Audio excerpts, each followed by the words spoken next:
Okay, so, oh, I don't want the webcam though. All right, so we're gonna graph a piecewise function today.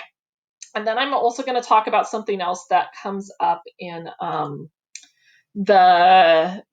Delta Math. Okay, so there's going to be some examples that aren't actually written in your notes. But hopefully you can just watch, and then you'll have it videoed. So if you get stuck, you can go back to what we did in the video. So to graph a piecewise function, graph each of the equations on the appropriate domain. Okay. So basically, graph it where the domain exists. Okay. And I think I think that it does have you do this in Delta Math. Do the best you can to get as close as you can. They do bring up like a parabola. I don't know if I assigned those ones. I think I may have just assigned the linear ones, not the parabola ones, because they also added in some other functions we haven't talked about yet. So just know when we do piecewise, any type of function can get put in here piecewise. We're going to study, our study in Algebra 2 is to expand our knowledge of functions. So we're going to see cube functions. We're going to see fourth powers. We're going to see exponential functions. We're going to see we're going to see rational functions this year. So you probably wouldn't see rationals in a piecewise, but all the other ones you could see in a piecewise. We're going to study something called logarithms. We could see those in a piecewise. Okay. If you have gotten to logarithms, when you get to logarithms in chem, if you're taking chem, I'm sorry, but we don't hit them until like January. So that's when we actually study them in here. So, all right. We are going to just start by graphing a line. So I always start at my y-intercept. We know it's linear because there is no squared on it, right? So all of these are going to be either linear or quadratic. It looks like we've got mostly linear. So I am going to start at 6 on my y-axis. So 1, 2, 3, 4, 5, 6. And I'm drawing a dot. I'm going to kind of a light dot because this domain only starts at -4. So 1, 2, 3, 4. So I really am only starting there with this graph. So I have to go there to the left with this graph. So it says I've got a slope of 1, which normally I would count up that way. Notice I'm making my dots very light. I'm going to count down until I'm hitting that 4 mark. So 1, I'm going to keep going. All right, I finally hit that 4 mark. Notice I have an equal to, so I'm going to make a big dot. So now I'm overemphasizing my dot. And then I'm going to keep counting the slope down so I can actually get a line. We really only need 2 points. So this part, that branch, is going to look like that. That's what we call them in a piecewise, the top branch and the bottom branch. Okay, or there could be more than top and bottom. There could be lots of different branches. You could have a million piecewise functions if you want. I wouldn't want to graph that by hand, but you could have it. All right, now I have to start at -4. So I'm going to go to -4. So I'm doing this one, -4. So 1, 2, 3, 4. And then and again, light dot, I made mine kind of heavy there. And I'm going to go up 2 over 1, up 2 over 1. But I want to make sure I'm going back to that -4. So I'm going to kind of go this way a little bit until I hit, if I hit the -4, I'm going to fall off the graph. Right there hits the -4. But notice this time there's no equal sign, so it should be an open dot. And then I'm going to go ahead and connect that and draw an arrow. I'll give you a minute to catch up.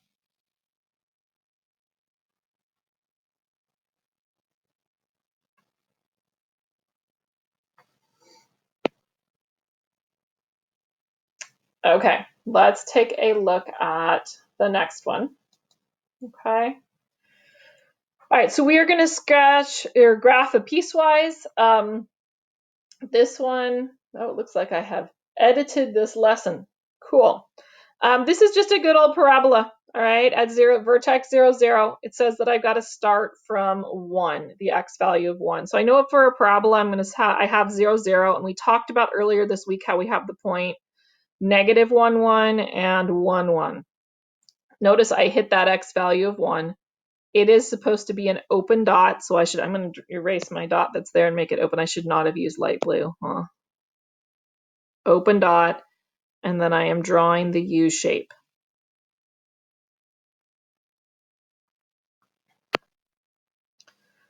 Okay, this one is an equation of a line, so I'm going to start at -1 for my y-intercept, which I'm drawing a kind of a light dot. okay, because I don't really want that dot. And I'm going to count up the slope up 2 over 1. Notice it hits that 1 right there, and it should be a big solid dot, so overemphasizing the solid. And then I'm going to count my slope up again a couple times and connect. So we're really not crossing over. And then this dot I'm going to go ahead and erase because I really don't want that on my graph. Let me talk about another way to do that one, okay? If all else fails, okay? Believe it or not, the very first way you learned how to graph was to plot points, okay? So let's say if I didn't remember how to graph a parabola or I didn't remember how to graph a line, get out a t-chart, okay? You can always pick some x values and calculate some y values given the function. So I don't know, pick -1, 0, and 1. I'm going to take those and plug them in here, okay? So that would give me -1 squared would be 1. 0 squared is 0. 1 squared is 1. And then I take and plot that point on the graph, 0, 0, 1, 1. Okay, and then I know that the 1, so I still can get the graph. I could do the same thing with a line. If you don't understand how to do, in fact, I'll do the next one. I'll do example 11 with a table, okay? So you can choose. I don't care which way you do it. If you like graphing the line the shortcut way, do it that way. If you like the table, do it that way, okay? So we'll do this whole one. We'll do all of example 11 with a table so you've got a second technique, okay? There's always more than one way to do this. All right, so I'm going to put, ooh, that is not what I was going to do.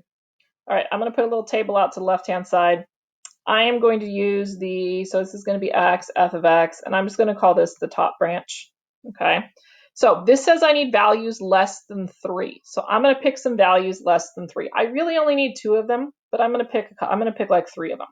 So I'm going to go with 0, 1, and then I'm going to include the 3, even though I know the 3 is not included in the chart or in that branch. It's not part of the domain, but I need an open circle there.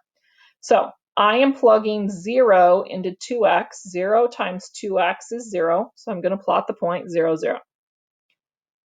I'm going to plug the 1 in. 1 times 2 is 2. And so I'm going to plot, I just keep hitting buttons with my hand, don't I? I am going to plot out 1 up 2. And then we're going to plug in the 3. 2 times 3 is 6. This time it's going to be an open dot though. So I'm going to go out 3 and up 1, 2, 3, 4, 5, 6. Remember, we always put an arrow on the end because we always assume that the domain is assuming that it goes from less than 3 all the way to -infinity. Okay, let's now try the bottom branch. Okay, I'm going to this time start with 3, and then I'm going to pick some numbers. So I don't know, let's put in a 4 and maybe a 6. It doesn't matter, pick some numbers, pick your favorites. I like things that have 1s and 0s in them, so I pick a lot of 0s, I pick a lot of 1s, I pick a lot of 10s. If I see something that's a square root, I'll typically pick square numbers when I'm trying to pick x values. Okay, so I'm plugging these numbers that I got into here. So I'm going to go put the 3 in. 3 plus 1 is 4, so I know I have the point out 3, up 4. 1, 2, 3, 4. Solid dot because there was an equal sign here. I'm going to put in the 4. 4 plus 1 is 5, so I have the point out 4, up 5, so that's 4, 5 right there. I'm going to put in a 6, so I have 6 plus 1, which is 7. So I am out 6 and up 7, that was 5, 6, 7. And then connect the dots, just like when you were in kindergarten and you did connect the dots in kindergarten. Okay?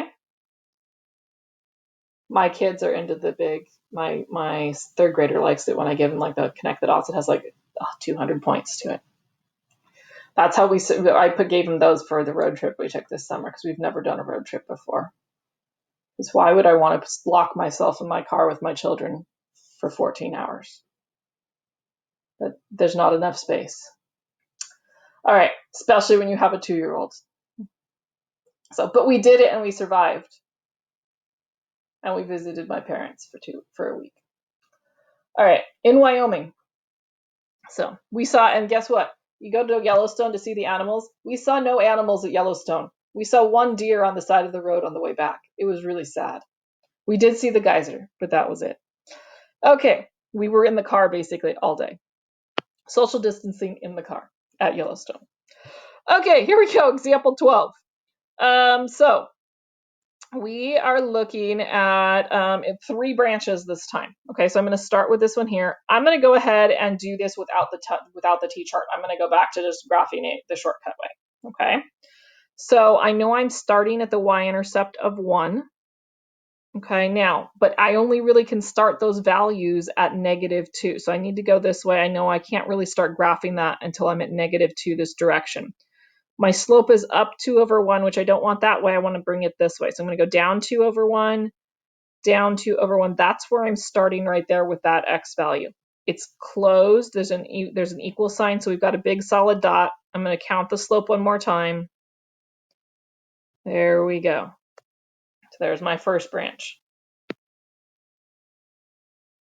All right, my second branch, okay, is a horizontal line, remember?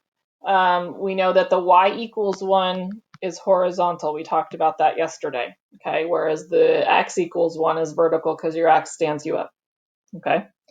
Hopefully not, but that's a good way to remember it.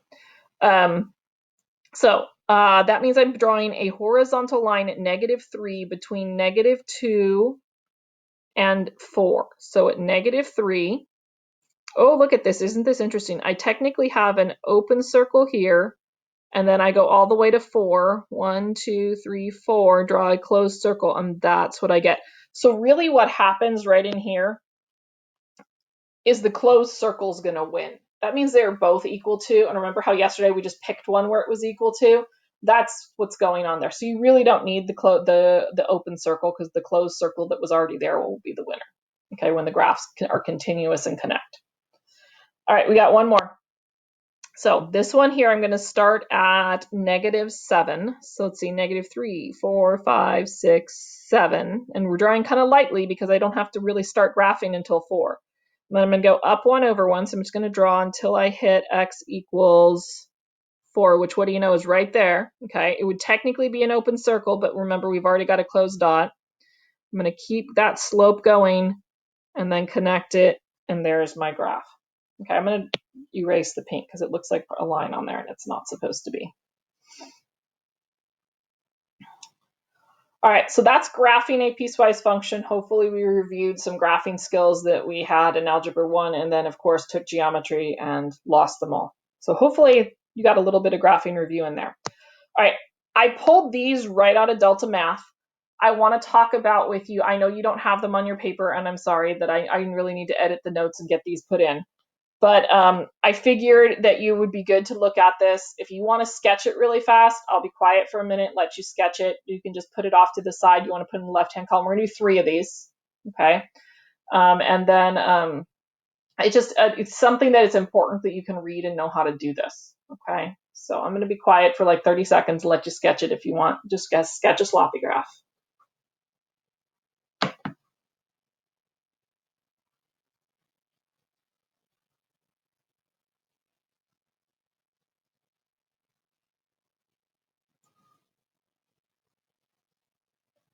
Okay, so we are going to sketch the, okay, so it says we have to find f of 8. So really what this is this is the, I'm not writing. All right, this is the x value. I need to calculate and find the y value. Okay, so I'm going to go to my graph and I'm going to find 8. So let's see, 1, 2, 3, 4, 5, 6, 7, 8. And then I'm going to use my graph or my finger and trace down until I actually hit the function. See how I hit the function right there? And then I'm going to go over here to this side and I'm going to read off the graph that I found that it was -5. Not a ton of work to show. Okay, so if you're trying to show your work, because that's part of your homework assignment, at least practice writing the notation. F of 8 equals, and then write down what you got that it equaled. Okay, it doesn't hurt to do that because, again, even if all you're doing is writing the answer, which I know that's really what it is, you're going to you're practicing that notation. Okay, and that's good. All right, and then if you ever make a mistake and you wonder why did they mark that wrong, you know what you wrote, what you were thinking. I want to talk on this particular one about what's going on at 5.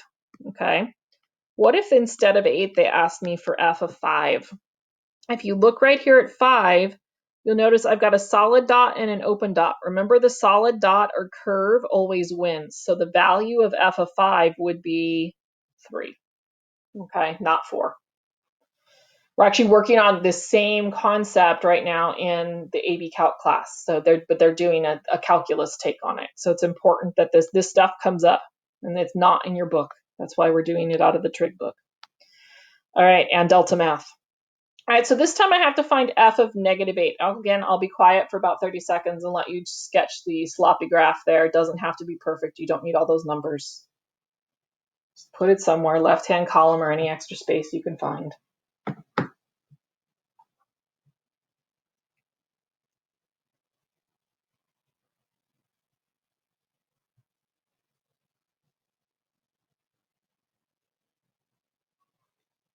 Okay, here we go. So f of -8, so I'm going to go to the x. Remember, this is the x value. I need to find the y value. So I'm going to find -8. I'm going to kind of trace the boxes down until I hit that -8 x value, and I'm going to read off the y value. The y value looks like it's -4. And this time the function was a little bit more piecewise than the last one. The last one was piecewise because it was a point separated from it. Okay, we're going to do one more. So here comes the last one. I'll give you a couple seconds or about 30 seconds to sketch it.